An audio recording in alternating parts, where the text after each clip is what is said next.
All right, we all ready? Let's do it. Okay. New business. Consider adoption of resolution number 2012-36, establishing the business license fee for recycling establishments pursuant to section 5.20.100 of the Brisbane Municipal Code. Thank you, Mr. Mayor. The voters of Brisbane last November 2011 supported a ballot measure to create a business license fee of up to $3 million for recycling establishments. The resolution before you tonight would commence that process by establishing a fee of $2.1 million in this upcoming fiscal year for recycling operations with material, 100,000 tons of material, which we have one operator in our northern border that will qualify for that. The issue with regards to implementation is that we need the resolution, obviously, to implement our business license. The city and county in San Francisco needs the official action of the City Council of Brisbane to put the fee into the rate base that they are working with Recology on establishing for next fiscal year, and that's a rate base that goes into effect for 3 years. We're kind of straddling this year along with the 3 subsequent years, so that creates a 4-year implementation of the fee, and that's in part why we're suggesting sunsetting this at the end of the 4 years. At that point in time, we should have a much better understanding of kind of the long-term interest of the various parties involved. So that was the reason for the sunsetting. The fee basically would bring our budget into balance for this fiscal year and projects out for the next 3 fiscal years beyond that. And it also provides, I guess, us an opportunity to plan for a future scenario where maybe this money would not be available if that were to take place, but it gives us a planning period that I think is more reasonable in terms of planning for that eventuality. With that said, I'll answer any questions that the council may have. If this is adopted tonight, we will transmit it to the City and County of San Francisco, and my understanding is that they will be implementing their new fee sometime next fiscal year, but they've indicated that the fee structure as we've established it would work with their schedule. All right, excellent. Any questions, Brett? Yeah. I like the way it's structured now, and I'm comfortable with that. But I have 2 questions about the last, now therefore be resolved, basically the last section in the resolution. You've just explained the reason for the timing, and because they have 3-year fee cycles in San Francisco, as I understand it. So just give me an argument as to why we're doing just the 3/1, which is 4. I mean, why not do 6? Since they have 2 3-year, that would be 2 3-year segments. Well, I think the thinking is that at the conclusion of this 3-year period of time, we should have a much better understanding of what the long-term future of this company is in Brisbane. And in such a short time, you were really optimistic, I think. Well, let's put it this way: we'll know more in 3 years than we know today. Oh, that's true. Okay. So it may be that we, at that time, say that we just simply want to extend this for another 3-year period of time in their rate structure, or we may be at a point where we say, no, we want to go to the full $3 million based on where we're at in the process at that point. Or conversely, if for some reason a long-term project is not going to happen, then we would probably want to negotiate a fee for what would remain in Brisbane, because certainly some aspect of their operations will be here for a long period of time because they own property here and they have a facility here. So those are kind of the two extremes of the process. And in 3 years, I think we'll have a better feeling for what that future might be. And, from the city of Brisbane's perspective, obviously, we want to get that fee up to the $3 million as quickly as we can. So I wanted to kind of maintain that flexibility to do that. Now, that being said, I had this conversation with the mayor earlier tonight. This is an implementing resolution. At any point in time in the future, we could change this. It's a resolution of the city council subject to future city council's actions. Okay, so I get the rationale. The second, I'm going to be a little stubborn on this because this is a question I asked of Hal earlier, and he gave a particular answer. Now I'm going to try to see if I can persuade you to change a little. And I'm going to use the language from the staff report. I would be more comfortable if number 3, the one we're just looking at, read, and I'm exactly quoting from the staff report. This resolution to automatically expire at the end of the city's fiscal year on June 30th, 2016, at which time the council will review the fee appropriateness. Fine with that. You're fine with that? Oh, yeah. All right. Because, that's exactly basically what we're- consistent with what you just said. Yeah. And I feel better about that because that means, this is just not the end of it. Right. We're going to consider, okay, do we go on and under what form and in what level? Absolutely. That's my point. Sir? I concur with that. I think that's very good and sort of goes along with mine. In the voter-approved ballot measure, there is no sunset on the recycling fee. Correct.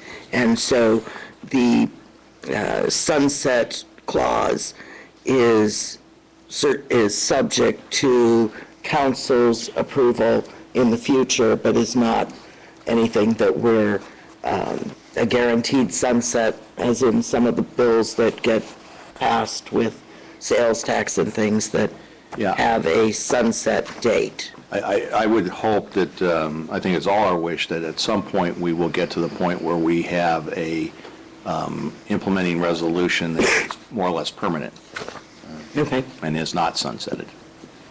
thank you. I have a comment. Yeah, this is something that is long overdue. I mean, the baylands that we're dealing with is really put there by their predecessor, Sunset Scavengers. And there was at a time where we really weren't friendly towards each other, except for maybe some.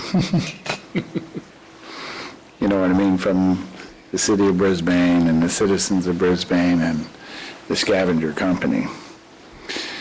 And so in a way, this kind of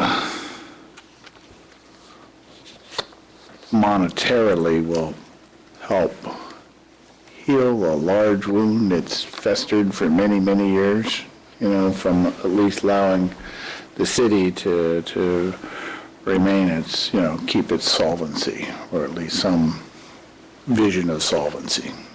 And so I'm really, really happy to see that that we're moving forward on this, and that the citizens of Brisbane voted for it, and that they really see what it could do. And it makes me very optimistic about our solvency as a city.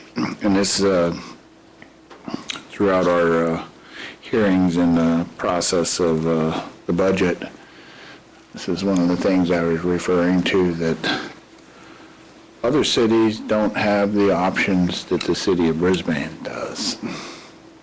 And that's what really makes Brisbane unique.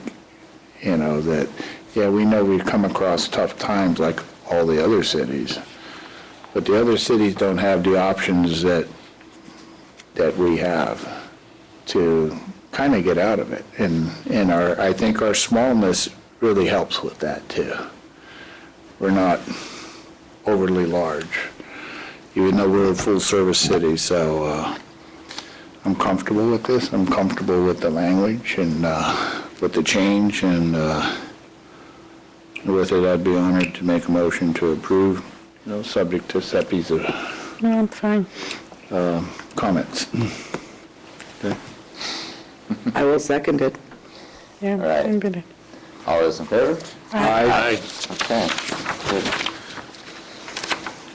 All right, another item for business license tax fee type situation. Consider directing staff to begin the process of placing an increase in the business license tax on tank farms on the November 2013 ballot.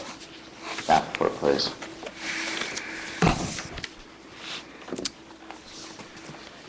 Yes, Mr. Mayor, members of the council, there's a memo in your packet about the feasibility or the possibility of increasing or establishing a special business license tax for the tank farm. It is before you tonight just for some guidance to staff on whether you wish to proceed with such a measure, and if so, if you had any thoughts as to the amount. As indicated in the staff report, this would be a general tax. We've amended the business license tax before. In fact, we just got done dealing with one of those amendments, and that was for recology. So we would need an election to approve an increase in a general tax, and in fact, this would be to impose a new tax specifically on the storage of petroleum products, a tank farm. We are recommending that it be a fixed amount based on the cubic feet capacity of the tank farm. That would certainly be the easiest to administer. It would also be an amount that would be known up front. We're also recommending that some discussion be opened with Kinder Morgan on this subject. Obviously, we were able to deal with the recology situation in a much more expeditious fashion because we had had discussions with them. There was agreement on amounts. There was an implementation of that amount through action by San Francisco through their rate structure. I'm not necessarily optimistic we could have the same results with Kinder Morgan, but at least it's worth a discussion to see what their reaction would be, and also it would be kind of an opportunity for us to determine whether there's going to be any active opposition, and if they have some legal objections, to possibly surface those up front before we get into a whole ballot measure, and we got plenty of time to do that. So essentially what we're recommending is that the council provide guidance to staff as to whether you want us to proceed with some sort of a business license tax specifically on the tank farm. If you had any thoughts as to the amount, I think staff is looking for a rough number of about $1 million, which would translate into, I think it was 22 cents per cubic foot would be the amount of the tax. The only thing we have on the books right now is a tax on warehouses, which is calculated by square footage. And I think it would be somewhat of a square peg in a round hole to try to adapt that into the tank farm. It would kind of give them a freebie argument opposing it, saying, well, this obviously can't apply to our type of storage, so it's an inappropriate application of the tax. I'd rather deal with it head-on, have a tax specifically directed at that use with the amount calculated based upon what we're trying to receive, and then go from there. So with that, I'll be happy to answer any questions council may have. I'd like to jump out there with this, and I really like your feedback and maybe the rest of the council's feedback on this. And this comes from a comment that Michael Barnes made earlier tonight. What if we set a fee of 30 cents per cubic foot, and then anything over 22 cents, which would be 8 cents, basically would go to the Brisbane School District? I think the risk you run in doing that is you create a special tax because you're allocating it for a specific purpose without even getting into the issue of one jurisdiction providing funds to another jurisdiction, even though it's a public agency, may or may not be regarded as a gift of public funds.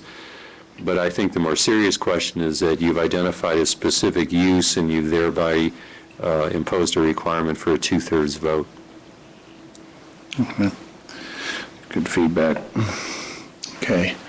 I can give you, Could I just speak to that for a second? I'm not taking sides here one way or another, whether this is a good idea or not a good idea, but I agree with Hal's. I mean, he's giving you good legal concern, but I don't think there's anything that would preclude the council from, once the revenue is in, of having an agreement with a school district to provide funding for certain types of services.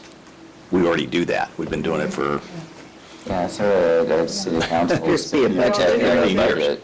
Something similar to Jefferson High, only a larger amount. that would mean that if we decide to continue those services, we can designate some of those funds. Well, in that case, I would suggest going 30 cents. Actually, I wanted to say, if you don't mind, go to the max, even if it's 50 cents, if it's 80 cents. But you need to, in the staff serious. report, I mean, I want to there's. say, go for the max. Then we negotiate down. Doing that, Kyle, if you can comment on Well, why. the max, as indicated in my memo, is what is confiscatory, and I haven't found any courts dealing with that issue directly, but, you know, that's why I'm suggesting we have some discussions with them. We don't have any information on what kind of revenue they're deriving from that operation. And if we have a fee of, let's say, $1 million or even $2 million, what that represents as a proportion of their total business. The courts have made it clear that you don't necessarily have to be reasonable, but there's a gray line somewhere between being unreasonable and being Right. confiscatory, and we've got very little guidance on where that line could be drawn. And when you have that kind of ambiguity from a legal point of view, it always makes me nervous, because I can't say to the council with absolute assurance, well, if you adopt this amount, it's not going to be challenged successfully. So if we have some preliminary discussion, if they've got some legal arguments to be made and they can put them on the table, fine, we can take a look at it. But at this point, you know, I think we can shoot for the highest amount that we think, you know, is possible. But the only caveat I would have is that at some point we have crossed the line. Unfortunately, the existing, you know, court decisions and statutes don't give us a clear path as to where that line might be drawn. Can I continue? Before we continue, can I get a motion to extend the meeting till 11? So moved. Second. All those in favor? Aye. Aye. Kevin? Yeah, just, Well, I haven't you said, finished asking Oh, I thought you were questions. done. No. Yeah, I'm No, sorry. she just piggybacked on that. no, I did not. You guys are stealing, yeah, you did. You Stealing my guys are stealing my thunder all night. It was like you were done. I thought you just said, I don't finish anything, man. You It's giving like- off some body language here. I knew you, No, it's just, I could have sworn he was done. I'm relaxed, read but your no, I'm not mind, done. Sorry. You said to stop being so cool, Clark. All right. Apologies. That's what you were doing. Okay, My apologies, let's, that's okay. My second question is the effect of this. I'm not necessarily seeing, what would the effect would this have on the, it used to be called suburban propane, but I'm not sure what they're called now. Because that's technically gas storage. I think we were thinking in terms of liquid storage rather than gas. But it is a liquid before. Yeah. I think we would do the same thing that we've done with the ecology or the recycling, is we would put it at, you At know, amount. for a certain number of square feet and above, it will be this. or Cubic below feet. that. Cubic feet. Yeah, well, Cubic. you know, I mean, if we did 22 cents, and considering how small those tanks are, it's got to be a pretty minimal Right. amount. Yeah, I would imagine we would do something based on the number, you know, cubic Right. feet within a storage facility, similar to, you know, 100,000 tons of recycling material. Okay. Something like that. Yeah, I guess you could do that. And that doesn't put you in jeopardy of singling out any particular, because we did that with recycling, because You're Any right. facility, Well, that same 100,000 question- times. Same question was asked, you know. Yeah. How about PG&E? Well, in a way, getting back to that last question, I think in some respects it kind of helps us because we're saying that a storage facility with a larger volume has more impact, therefore justifies a higher fee because of all the various traffic and environmental concerns that are generated from that operation. Yeah, the propane one has a more explosive effect, Well, that's true, catastrophic one.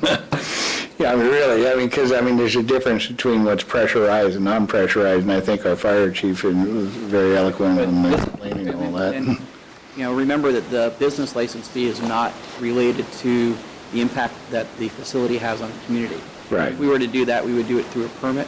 This is just a general tax. Right. Okay, and then PG&E, since they are stationed in Brisbane, and I know we're talking about liquid, but that wouldn't have any effect on that, even though they're a public utility. PG&E, the Martin substation, half of it is in Brisbane. Right? So, Yeah, there's parts of it. So the question is whether this would impact them? not an impact, but a storage fee or, what would... You're fair. What would this, would this have any effect? Thinking about it, that Okay, well, I guess we'll need to think. we'd have to think that through a little bit, yeah. I mean, that wasn't the intent, but Yeah. you need to think about that, yeah. Okay. They have some liquid storage. No, I don't know what they have out there. It's all behind walls now. In this well, I don't know, I guess we'll research it, but we do have a franchise agreement with PG&E. Right. So that is how they pay, or the fees that they pay the city is through the franchise agreement. Right, And they're okay. not subject to a business license on top of it. I don't believe they've got a business license. It's a franchise fee. Okay, all right, I'm throwing that out. But we'll look at that. I was just thinking out loud here. So I'm done on asking questions. Trouble at home if we do that. So next time, we make sure that he says, finito, I'm done, then before we go on. You mentioned something, Cal, that we don't know how much they make. Aren't they corporations? Don't they have records that they file? Not here. Right. Beg your pardon? As an overall corporation, you could find out how much the overall corporation makes, but how much they make based on one small facility with the overall corporation is not released as public information. Okay, how could isn't there any public information? There's a thing that could get records under Freedom of Information. So it's not a governmental agency, so they don't have the same. They don't have the requirement to same. Release information that governments do. Okay, Hal was mentioning that there's a fine line between what's reasonable and what is not, which I certainly agree. And some of the times, my reasonableness is definitely beyond that fine line when it comes to negotiating for fees. How would you explain to me how did 0.22?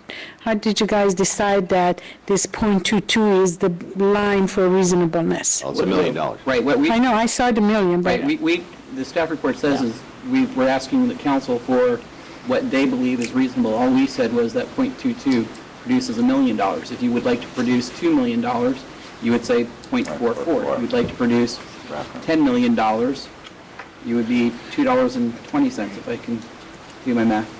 so So we're not really recommending any dollar amounts at this point in time.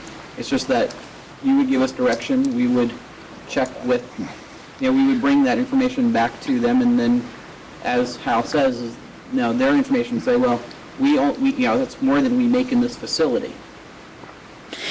I know when I'm negotiating, if somebody comes to me and say, I'm going to give you 22 cents per cubic feet, I'm going to say they're ready to go low because they're normally coming to negotiate.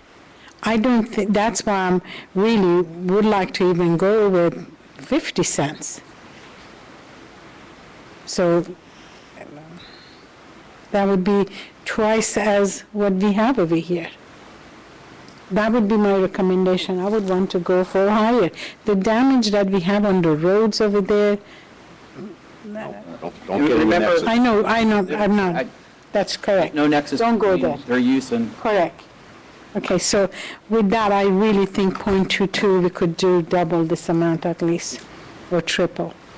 Your suggestion is .5? .55, go for, not to Make make that it really, half, not to make it really, sorry? They do. like they do it, like the way they make it $4.99, I want to make Well, $1.559. 5 cents a cubic foot, you can get a business license in Brisbane. Pricing. I would not Sorry. go with 22 cents. Sorry. So I think that the annoyance factor or property value factor of, well, we can't base it on a particular business on how we levy taxes. You know, if I were to pick between Sunset Scavengers or the tank farm, I know which one I'd get rid of first, which I find more annoying. And at this point, I think that it would be the tank farm. So, I think it has a more detrimental effect on people driving into Brisbane.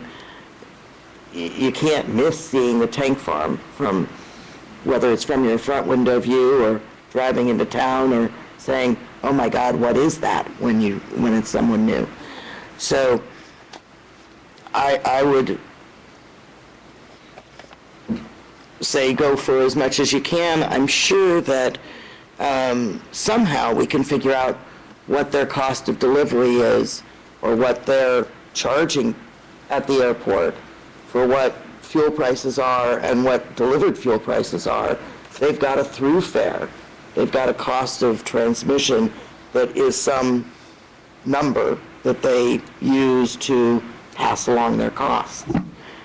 Whether that's easily discernible or not is something that would take some research and probably some very good computer person could get that information one way or another by using reasonable deduction and snooping skills. I do have a question on what, and I have no idea what this would be. What's the cost to research, write, and produce something for the ballot?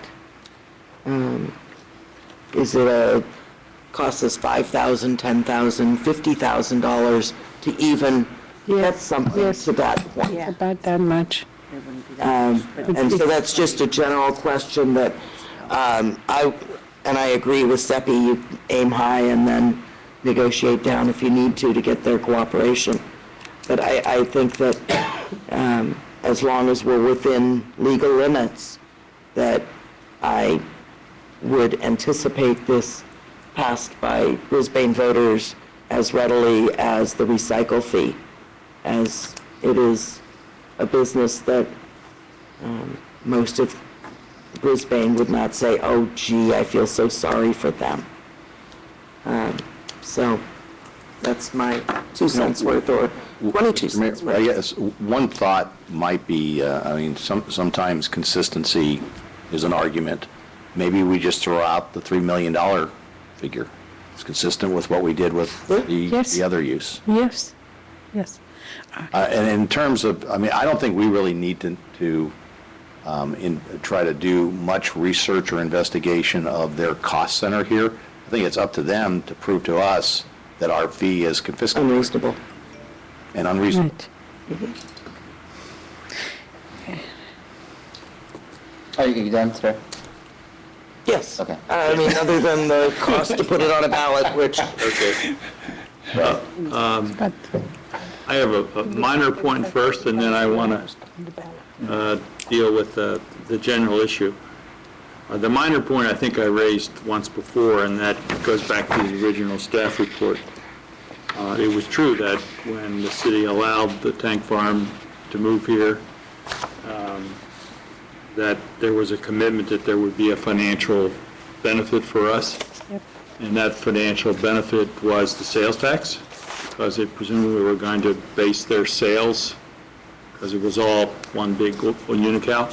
Yes. And that building out there that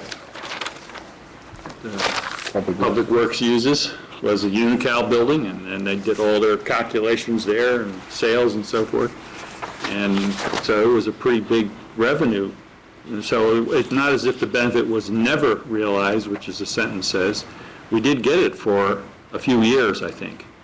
And then they wanted to open a facility, I believe, in Oakland. And the Oakland people said, well, we'll approve it for you if you move your sales point here. And so since evidently there was no legal agreement that they had to keep it here, they just shifted to Oakland. And so after that, there was no more sales tax. And that really hurt the city significantly. So, but we did have it for a little while. Okay, so it wasn't So that's the fully only realized. historical point, yeah, right. And that's how they, if you don't get these things solid, they go away. So that's my minor point. The other point I have kind of thinking legally in a strategic fashion, I mean, there are really two issues from a legal litigation potential point of view. The first issue is whether they're going to fight this just as a general principle. Whether they're going to say, well, we can't accept this because this sets a precedent that'll be bad for all of our business everywhere in the world or whatever, certainly in California. And so if that's the position they take, then it almost doesn't make any difference. We can go for whatever we want in terms of the amount of money we try to derive from revenue, because they're going to fight it in any case. So it doesn't help us strategically to be conservative. They're just going to fight, period.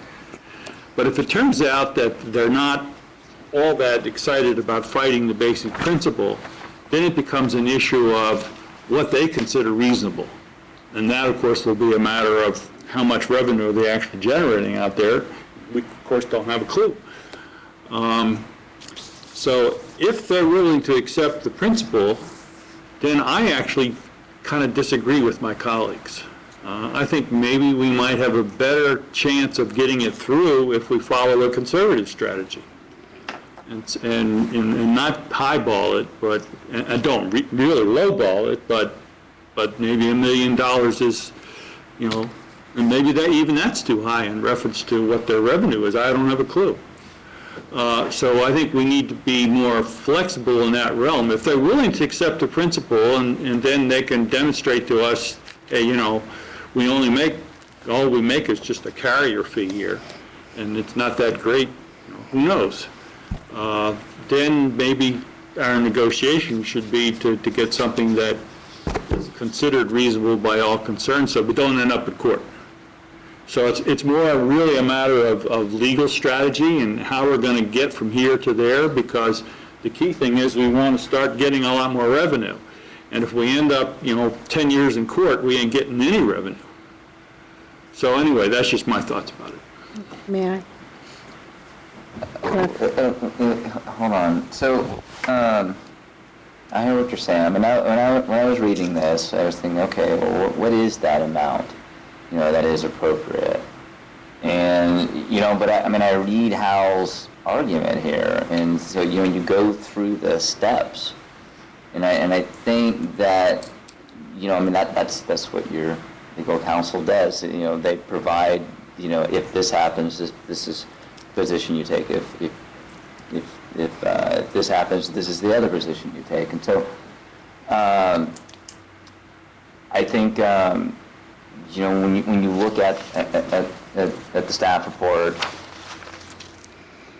and the thing, on some of the items that Al puts out there, and I'll just comment on some of them. The amount of tax does not need to satisfy a test of reasonableness. There's one thing.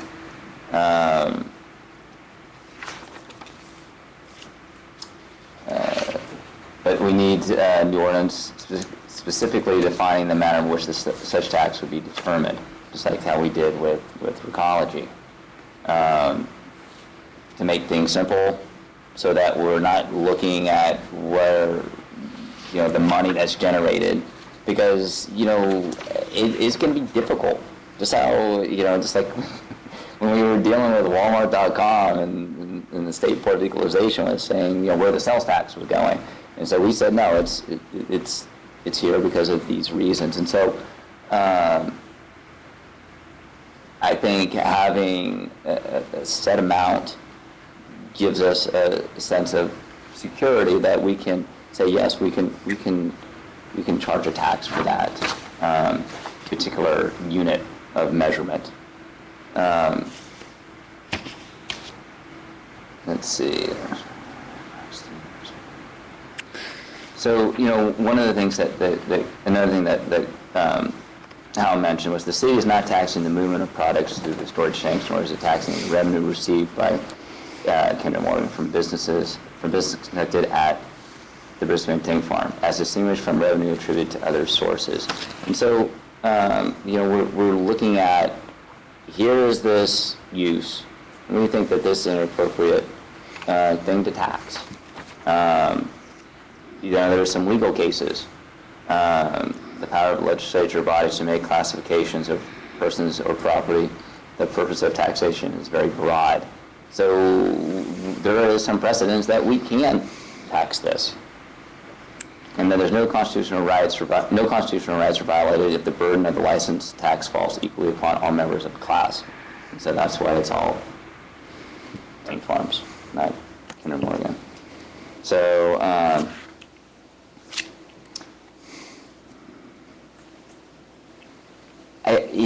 but I would feel, personally myself, I would feel comfortable if there was a way that we could come up with the formula. I know Clay says that we don't need to. It's because really the burden of proof would be on the folks that would be paying that tax. To me, it feels, I would feel more comfortable if we had some kind of mechanism that how we figured the 100,000 tons was appropriate for the amount of money that we charged for recycling. So just throwing that out there. I have an idea on that. Ray, since you said that the city of Brisbane did receive sales tax, just kind of curious, and Stuart, this might be in your end, is just exactly what would that sales tax have been if they were still here today? Well, that's, actually, before my, Unical stopped being in the corporate office here prior to 2001. Oh, yeah. Right. So I would have to go back and see what. Well, according to Ray, is I think when did it come here in 65, 66? Yeah, around there. Yeah. So you're saying probably around 68 is when it Right. stopped. Right. So, I mean, it's long before a lot of people in this room were born. Well, maybe not a lot, maybe two. I was. Okay, one. Just one. I was there. All right. Don't remember much of the date, I guess that's going on your thing is maybe looking at it, but going from, Ray, I guess what you said about being conservative, and I say, okay, I get it, but then I think, they're affiliated with freaking oil companies. Yes. They're greedy. They don't care about nothing, man. They're nobody, you know what I mean? And it's like, we have to start somewhere. And, it's kind of up to us, where exactly do we feel comfortable with starting so that staff can say, hey, this is what our council has presented or would like for us to investigate, to open the door. And I think a lot of it's about dialogue, Maybe to kind of wordsmith this a little bit, maybe rather than putting $3 million down as the opening, offer, I guess, if you want to put it that way, the opening salvo, yeah, that instead, we say that we're interested in pursuing a business license fee that would impact your operation. And as an example, this is what we did with Recology, and we're here to have a dialogue with you. Well, Can I, you know, let me, because I just want to respond to Clay's comment. So, can you kind of go back a little bit in time with Recology and how that kind of played out? Because, you know, I mean, it's different. I mean, here we're proposing this in Kinder Morgan or any tank farm, you know, that's in Brisbane does not, you know, hasn't had any conversation with us, whereas Recology did, and so. Well, and with that fee, here's what I did. Because again, you know, what is the number? What's the reasonable number? I went back to a ballot measure that was defeated by Brisbane voters, but a ballot measure that was put together in the early 1980s, that many of you recall.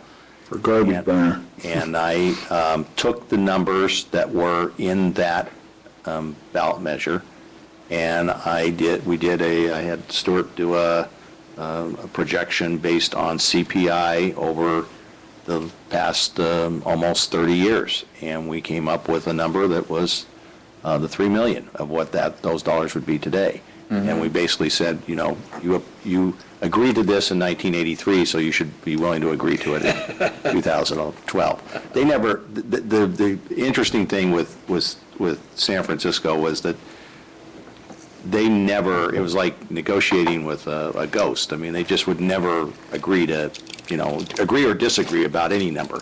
But they finally came back and said, as it sits right now, and the reason we ended up with a 2.1 was that they were looking for a fee that they could say was slightly less than 1% of the gross revenues of, or the gross rate base of San Francisco. So that's why we got to the 2.1. Okay. So again, that ultimately was a dialogue with them, and I think that's what we're trying to accomplish with. So Clark has brought up the thing about, you know, we had this sales tax already established. Can we make some kind of nexus with correlation? If we could find the records, it's going to be difficult. I mean, we're going back. I'll get you. Well, I'm not necessarily. To be on the lower side. I'm not even necessarily saying looking for the record per se, but maybe asking the city of Oakland or whoever where the other terminal is, where the sales take place, on what their tax revenue is based on that. Sebby, you had a... yeah, I did. Is that doable, Stuart? Then I'll get back to you. Okay. The actual sales that, I mean, any information on sales tax is confidential information. Is confidential, It did is you say? confidential. Yeah, Right, Yeah, on a it company is. specific. On a company-specific basis. And the challenge would be is that Kinder Morgan does not sell anything. right. So their argument would, I think they would make an argument saying, well, that would be okay if we sold, fuel out of this. All we are is a storage company. And so making that, trying to make that rationale, I understand it. We can look at it, we can try and, I can ask our sales tax people if they can give me a range, because that's what they usually do for me. No, maybe it doesn't work, But we could work through that process, but I'm just not quite sure that the rationale is going to be, Where we wanna be. as spot on Yeah, as it was with the garbage issue. Yes. Well, how about if we do this, then taking a page out of Clay's book, is we kind of leave it open, but aim for the 66 cents per cubic foot to start the dialogue as to approaching them that, well, this is what the council's thinking. Can I? Are you done? Yeah. I just didn't want to walk in. Sure, right?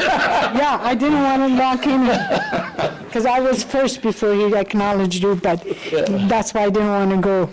Okay. Okay, let me share. I I said, if we go with the 87 cents, okay, would be 3 million, hold on. Because when we tossed around the 3 million Before. before, No, it'd be 4 million. honey, 87 cents is 4 million. it's almost, 3.9. Yeah. Correct.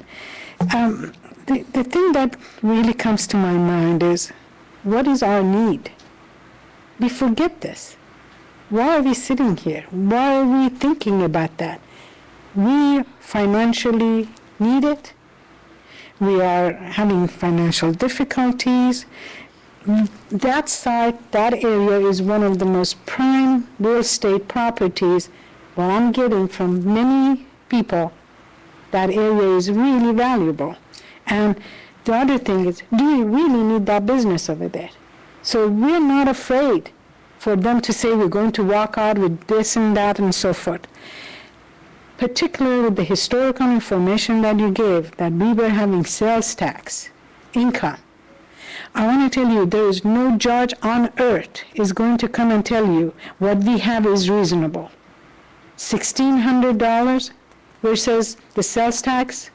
And remember, airport, with the amount of increased flights that they have had, the fuel use has been tremendous. They're storing all that. Don't tell me they're not making money. I'm not even a bit concerned about we're not getting anything from them. So why are we worried about if they walk out, if we don't get anything? Why are we worried about it? I don't think we're worried about them walking out. I mean, I'm going to go with the highest possible sales tax, and I really like the fact that you can talk to our sales tax audit company and so forth, but I really think we can even go as high as 87 cents. I was going in the middle of the road if we're talking about compromising and negotiating. I think we should really look what is our need, and that sales tax, that we have a historical precedent on that. I think we should pursue this all the way. And if we don't get, then I'm not worried about it. Rick? Yeah, well, I think it's a question of kind of where you start from as how to proceed. And I have no problem with saying, okay, oil companies pay up, you're making these huge profits and so forth, including all the companies that serve them, and transmitters and carriers and so forth. Right. And so my concern is not, being sympathetic to highly profitable segment of the economy in terms of paying their fair share of, public tax revenue. My major concern is, okay, if we really do want to get some revenue for them, what's going to be the most effective way of making that happen? And if we go in there and say, well, we want to take, just a huge amount and pay up because, blah, blah, blah, they're going to say, okay, we're not going to even consider that. It's confiscatory. We're going to go to court. We'll take you all the way to Supreme Court. And, there's 10, 15 years that you don't get anything. And so if the objective actually is to get revenue, then to me, what you want to think about is, okay, what's the most likely avenue or strategic approach to take that's going to achieve that objective? And my guess is that if they are receptive to the principle, then we probably should be a little bit careful about what we go about asking for, because if we tick them off, for sure, I'll go to court. And then we got nothing. So it's just a matter of strategy, really. I mean, I would be happy to get, what they really obviously can afford, but they're going to push back, and the question is, how do you want to deal with that? It's a question of strategy, really. Yeah, Hal puts that in his final paragraph, right? A balance needs to be drawn between the goal of substantial revenue and the goal of successfully defending the tax against a legal challenge that it is confiscatory. Very good. Right, so I mean, you're absolutely right. I mean, that is a concern that I have too. And, but Clay put forth, maybe a proper way to handle it. that maybe he reaches out to Kinder Morgan and says that this is what the council is thinking. Kind of get, try and read the tea leaves on their end. Can I ask one question?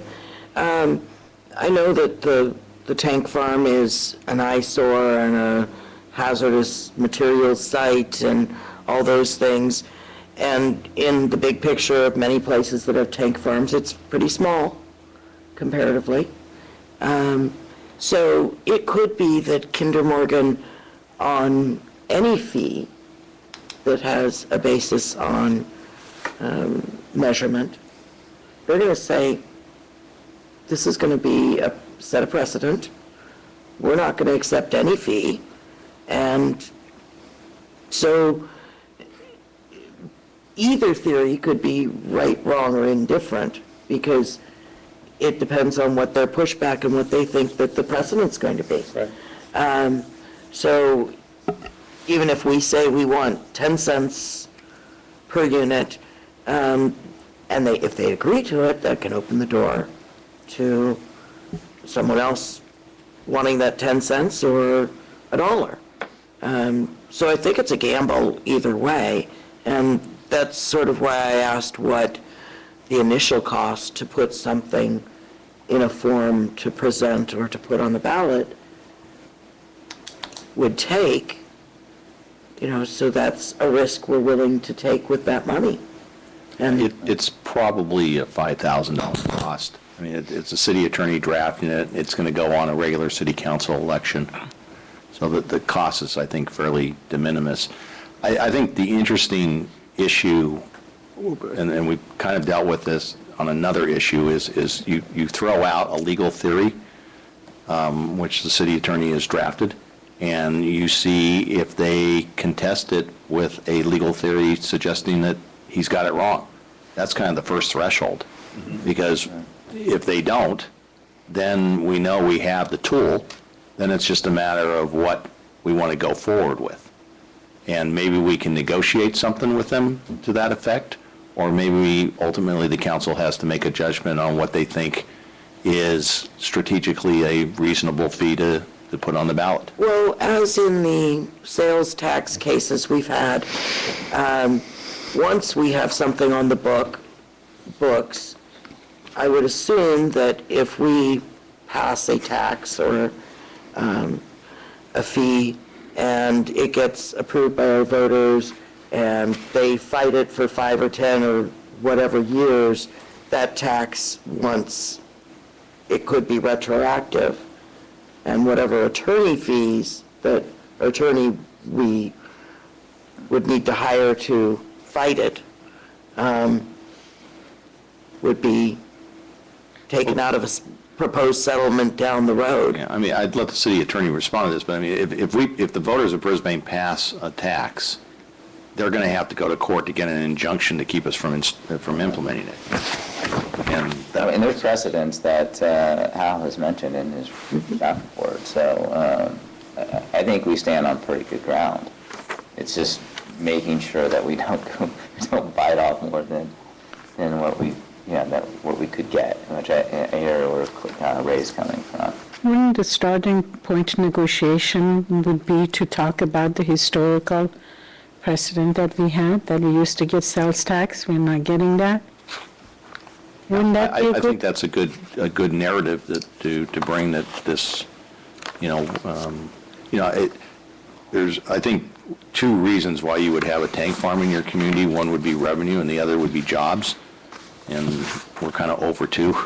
Yeah, Truly, that's, I think we need to define too what tank farm is. In this case, it's a storage and transfer facility, right? And so I'm not sure if that's a legal term, tank farm, or, you know what I mean? It's our colloquial reference to it. Yeah, We'll- but I think when we kind of get there, that we really define that. I'd like to make a motion to extend the meeting to 11:30. Second? yes, second. With the caveat that I'm leaving then. Okay. I You don't have jet lag, do you? pardon? You don't have jet lag, do you? Sorry, Terry. If she doesn't, she's inhuman, and I'm sure she is human. So if that's a good beginning point, then is that enough discussion on this matter? How about 11:20? Okay, 7 more minutes, Terry. And I think we'll move, I think we can move this on to staff to, Start the conversation. yeah, start the conversation. So as far as, I think we're kind of looking at what we're getting from Recology. Yeah, I would think that that's a Recycling. reasonable amount to start. Okay. Yeah. I would let them know that, unless they negotiate something with us, this is what this crazy city council's already done to one company, so you better be careful. Right, right, Absolutely. right. Actually, that's a very, And that company has already agreed to, or is in favor of going along with it, too. So far. Yeah, So- so far. So far, so good. Okay, so staff report, city manager report on upcoming activities. I have no report this evening. Carolyn, you got Excuse enough? me, I'm sorry, I have no report, but the Carolyn's got an Caroline's got a update. report. Make it snappy, Caroline. No, I'm just, There's that other item you were going to report on too, yeah, we just, invasive species. Okay, sorry. Sure. Good evening again, Honorable Mayor and City Council. So just to make this quick, you have the detail of what's happened in yes.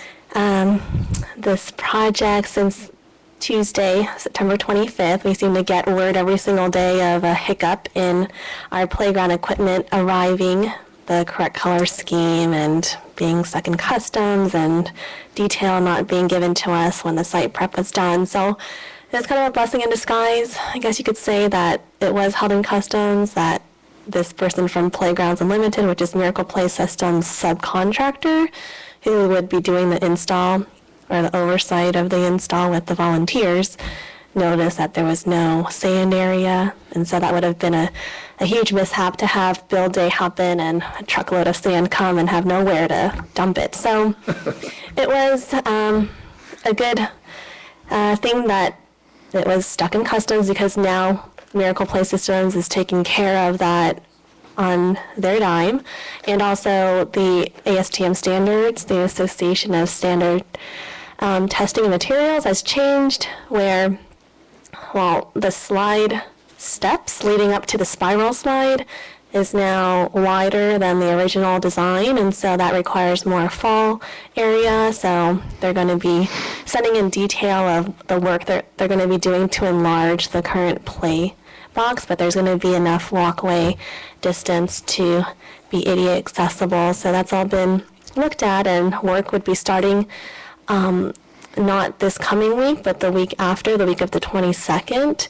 And the equipment is on the shipping report to be shipped from Sweden. In the staff report, it said that they're going to be air freighting it, but after that was already written and published, we got word that it is going to be put on a boat and shipped to us from Sweden, and that raised the concern of it being stuck in customs again. But I got the assurance that this has been raised up to the level beyond the president of Miracle, but his boss and also the president of Play Power, who owns Hogs, Miracle Play Systems, Little Tykes, and all these companies, they're on this situation that's happened in Brisbane, so they assure that it shouldn't have that occur again. And so they are giving me a timeline today of the site prep happening, the week of the 22nd, and a build day happening the week of the 5th, so early November.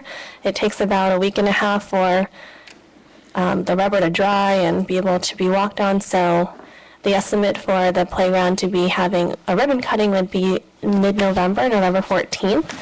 There was a good idea on Stuart's part to maybe have the ribbon cutting be on Tuesday, the day after Veterans Day, because the students are out of school and there's probably more families available that could come to a weekday ribbon cutting, because we want to open this playground as soon as possible. So I did email that to Miracle to consider, and I CC'd everyone that's going to be doing the work at Playgrounds Unlimited too, so, and the president of Miracle Play Systems. So they're going to reply back as to whether or not they think that's feasible or not. So once I get confirmation that the equipment has arrived and all parts accounted for, we'll make sure to announce when that new date for build day is, because there are still interested volunteers who want to be a part of the install. So really thank the community for being patient and just understanding of the situation being out of our hands, but we're trying our best to get this installed very shortly. Any questions? I'll be happy to answer them. Stay on those guys. Yes. Should we make an announcement that there are still stars available to be purchased? Oh, yeah, that is Due the to, case. They're going on, both sides of the wall, and there's about 45 left to be purchased, and I know the Mothers of Brisbane, who have been spearheading the fundraising for this, have put the word out to their membership, and we've had people emailing them, and they've been coming down to City Hall, filling out the form, and and what is the cost of a star? it's $100.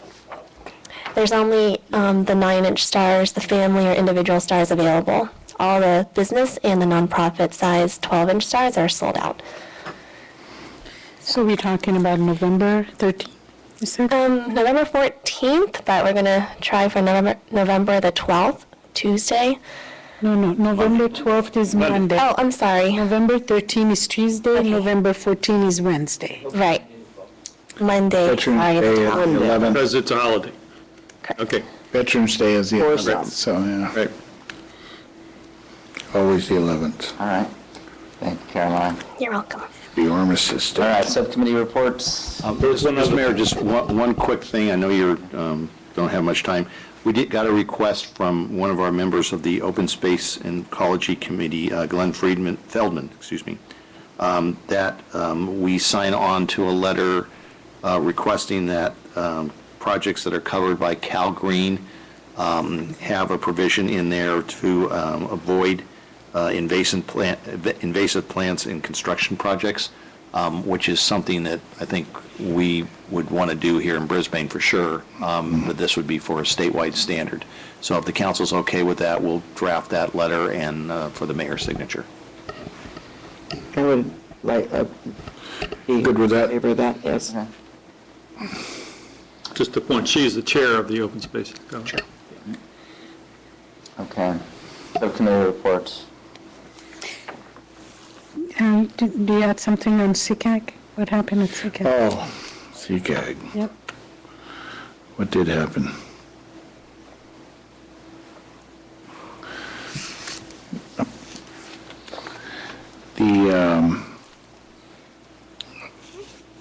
Well, not much has happened as far as the recruitment of the executive director right now, and that's still being determined, and San Mateo County HR department is going to be helping facilitate that, and I don't have my notes with me on Okay. some other stuff that was passed. I had an airport roundtable meeting, and then it was if I'm not exaggerating, it was an absolute mess. Am I not correct? That's the Persian version. The psychologists are supposed to. Persian version? This was the Persian version. It was a mess. The FAA people that are working on Metroplex apparently improves the communication between airports. So controllers don't have to pick up the phone and call Oakland and say, are you sending something or whatever. It's supposed to be a total integrated system. Well, come to find out, those FAA people came and they made a presentation, and the questions that I really wanted to make sure that is addressed, how is that going to improve or impact Brisbane noise? The answer was, we don't concern ourselves with noise. And remember, Metroplex is done because they want to bring next-gen planes. Next-gen planes are bigger, and I guarantee you, even more noisy. In this study, they're not concerning themselves. And I want to tell you that almost all the members We are very upset to hear that, particularly the chair. Really, the chair let them have it in way or the other that Who's the chair now? Jeff G., that was over here, we had a meeting. They weren't happy with the response, and apparently LA Roundtable has asked the Roundtable to send a letter to FAA to talk about, in their Metroplex, what is the impact of noise on what they're doing and so forth and so on. So apparently that's the direction that we're talking about going. The other thing, when it came time to talk about the noise impact in Brisbane, they said there was an improvement for a while, and then we started getting lambasted. Come to find out they're contributing that increase because of the repairs that they're making on the airport runway. That's a FAA requirement to make those kind of improvements, which with all due respect, again, Persian version, be you know what, because there are days that the noise is so high and it's not on weekends. It's during the week. We have that data, and Clay has been really good about working with the Senator Jackie Spear to have those graphs and so forth. Come to find out, unless they're considering every day to be a weekend, their story doesn't hold water. And the Irish version was malarkey. No, I remember what we did at CCAG. Airport land. The airport land use plan, Yes. and actually I had some additions to it. You know, one is, and I had brought this up before, that didn't show any of the noise monitors in Brisbane, nor Caltrain Station in Brisbane or Millbrae, and also wasn't recognizing Brisbane, Bayshore, and Jefferson elementary school districts on there as being somebody. I said, well, you know, they're more important than the mosquito district as far as communicating to, because our children are there. Who gives a hoot about the mosquitoes? And so it's kind of like, you know what I mean? So as far as one of the jurisdictions that are communicated to with the airport land use plan. And so all those were incorporated so that when we get the final document, that should all be in there. So the bottom line in regards to airport noise, it's really FAA said they've done their share. Their share was to train their controllers to be aware of our community, and they have accomplished that. To really address airport noise, we need to bring airport people and the airlines together. And from what I understand, our city manager is working with Jackie Spear's office to make that happen, but airport director seems to be very hesitant about making that happen. But what I'd like to do for those people who are watching or they're going to listen to this program, please make your calls. That's a bad system, but that's what we have. I appreciate that. All right, communications. I know you have an update on the UPC billings. Do you want to do that tonight, or do you want to? If we can do it, at the next meeting, I think that would be better. I would like to just report that we received a check for $558,000 on Friday. So that's our total owed down to $355,000. So we're at about 95% of billed to received. Okay. But we'll bring back the full report the next meeting. Okay, great. All right, and then we have our schedule. I have one comment on the schedule. I noticed two things. One is that, thanks, one of the workshop dates has been eliminated, which was a week from today. Or the Bayland? No, There was the a economic workshop development. scheduled for the 22nd. We Yes. originally did, and I've got staff that's going to be out of town at a PERS conference that week, so that's why I Okay. No, I'm just Canceled that one. observing that there's Yeah. been a change from the previous, and I'm assuming there was a reason. Yeah. But the concern I have is the fact there's only one meeting in November. I mean, you see what happens when we have very few meetings. We end up, to midnight. And so I think we ought to think about another meeting in November, sometime that's convenient for everybody. So that's my second. And the third thing is that, there's a set of issues that we've just been putting on the back burner, but it's really boiling in a lot of commentary in town, and that is the whole question of, where people park and sidewalk access, and, and you had that meeting, I think, with the mob, and it's really big on Brisnet, and, presumably the traffic advisory committee is not doing anything until they hear from us, and nothing's happening in this whole realm, and I think we need to get on it. Parking has been truly on my radar for a long time, but I didn't have support from the council, truly. But I really think that, if we want to be responsive to the public, I mean, that's something that they really care about, and people get really exercised. And Yes. we need to move on that somehow, and having just one meeting in November is not the way to do that. Okay, well, notwithstanding that, only have one meeting in November. We did have the meeting with them last week, and that was a good meeting. And what we committed to is that we would bring back a report to the council at the November 5th meeting. And then that would jumpstart whatever decisions the council makes in terms of moving the process forward. Yeah, you're right, I forgot about that. And then the mayor was... reporting that to everybody, because, Oh, okay. I did attend that meeting, and it was actually a great meeting. So. And that was what we intended to do. Right. I'm sorry, I'm just a little tired, so. Okay. You're rubbing off on me, Turner. And I have one other meeting, Sunday, December 2nd, before the regular meeting on December 3rd.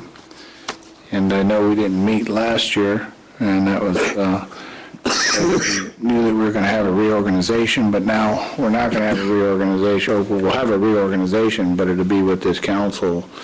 And I'm not understanding what you're saying. We're only having a reorganization? we're having a reorganization on December 3rd.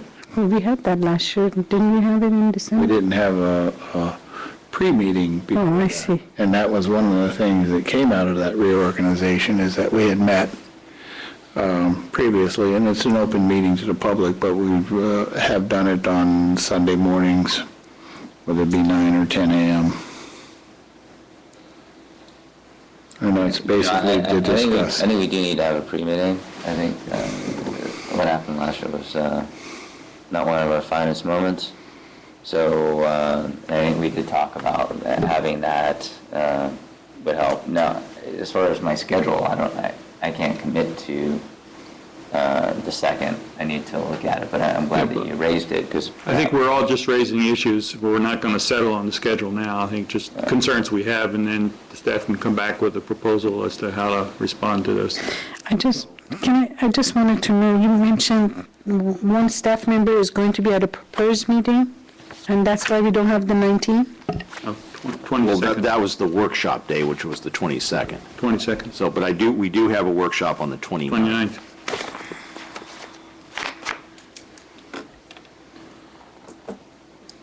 And the other scheduling issue there is that we're trying to get tours with all of you on the water and sewer, and I want to get that done before we do a workshop on that issue. Yeah, I see.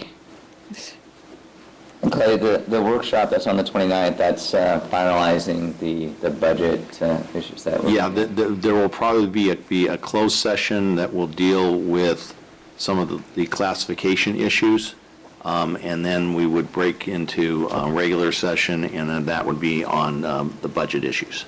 Okay. Okay. So on the 5th, we can deal with the issues that Clark and I have raised about, in effect, additional meetings. Right, so I'm hearing, People can look at their schedules and so forth. so you want proposals on two different meetings? One would be a second meeting for November, and then the other one would be some sort of pre-meeting to the December 3rd meeting. Yeah, December 3rd, pre-meeting to December 3rd is Sunday, December 2nd. So why don't we go ahead and schedule that? Because Cliff wasn't sure about his schedule, so For December 2nd. we can wait until Meeting. Yeah. the next regular meeting is set then. Got it, We got lots of time. got it. Okay, so, I don't see anybody out there. I'm That's looking it. to adjourn. So moved. Second. All right, all's in favor? Aye. Sorry. Oh, no, it'll be still